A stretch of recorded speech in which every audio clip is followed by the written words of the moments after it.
Have you heard of arc elasticity? Imagine a product whose price rises from $4 to $6 while quantity demanded falls from 120 units to 80 units. If we calculate elasticity from point A to B using the percentage or the proportionate method, we get the value of elasticity as 0.66 so that the demand is inelastic. But when we calculate elasticity from point B back to point A, we get the value of elasticity as 1.5 so the demand is elastic. How can the same 2 points give two different answers? In this video, we will understand why this happens and how economists solve this problem using arc elasticity and the midpoint method. So why is it that the same 2 points give two different elasticity values? This problem arises because the proportionate method uses different initial values or base values for price and quantity in the calculation. That is, if we look at the calculations, the Px by Qx values, that's the initial price and quantity taken as the base values. Those are different for calculating elasticity at different points, thus the different results.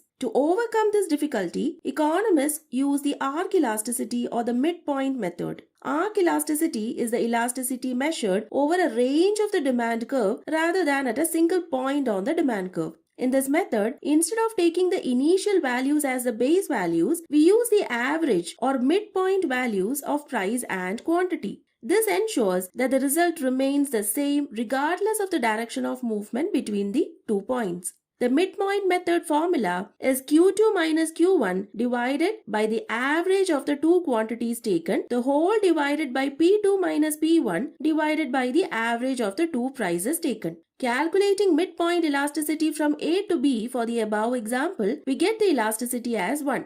And calculating midpoint elasticity from B to A for the above example, again we get the elasticity value as 1. Therefore, the arc elasticity of demand between points A and B is equal to 1, which means demand is unit elastic. Unlike the percentage method, the midpoint method gives a consistent result irrespective of the direction of calculation. Let us now verify this result using the total expenditure method. The total expenditure is calculated as price multiplied by quantity. So, at point A, the total expenditure is $4 multiplied by 120 units, that is $480, and at point B, the total expenditure is $6 multiplied by 80 units, that is also $480. Since total expenditure remains unchanged despite the increase in price, demand is unit elastic. This confirms the result obtained from the midpoint method.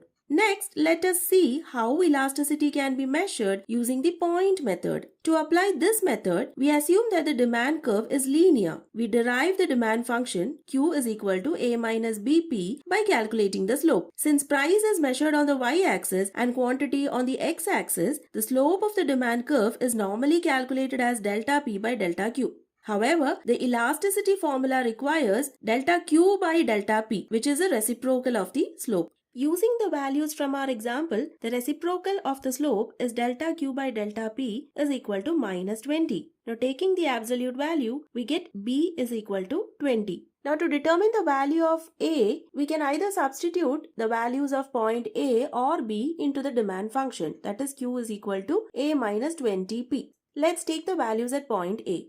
Since the quantity demanded at point A is 120 units and the price is $4, substituting these values gives us A as 200, indicating that the demand curve intersects the quantity axis at 200 units. So now we get the whole demand function as Q is equal to 200 minus 20P. Now we can apply the point elasticity formula for calculating the elasticity, that is lower segment by upper segment. Using the straight line proportionality rule, we get the elasticity at point A as 0.66. How? See, the formula is lower segment by upper segment. At point A, the lower segment of the demand curve is AG and upper segment is KA. As per the straight line proportionality rule, AG by KA is equal to CG by OC, where CG is equal to 200 minus 120, that is 80 units, and OC is the remaining portion, that is 120. Substituting the values, we get the elasticity as 0.66. Similarly, at point B, the lower segment of the demand curve is BG and upper segment is KB.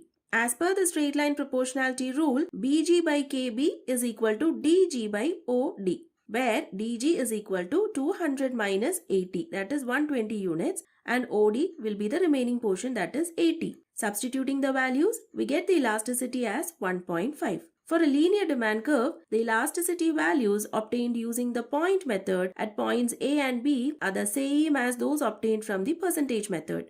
So what we understand from this is that different methods of measuring elasticity serve different purposes. The percentage method can produce different results depending on the initial or the base values used. The midpoint or arc elasticity method eliminates this problem by using average values and provides a single elasticity value over a range of the demand curve. The total expenditure method helps us identify whether demand is elastic, inelastic, or unit elastic based on changes in expenditure. Finally, the point method measures elasticity at a specific point on the demand curve. Therefore, the choice of method depends on the purpose of the analysis. Whether we want elasticity at a particular point or over a range of prices or in relation to total expenditure, each method offers a useful perspective on how consumers respond to changes in prices. If you like this video, do subscribe to my channel and share the videos with your friends. Thank you.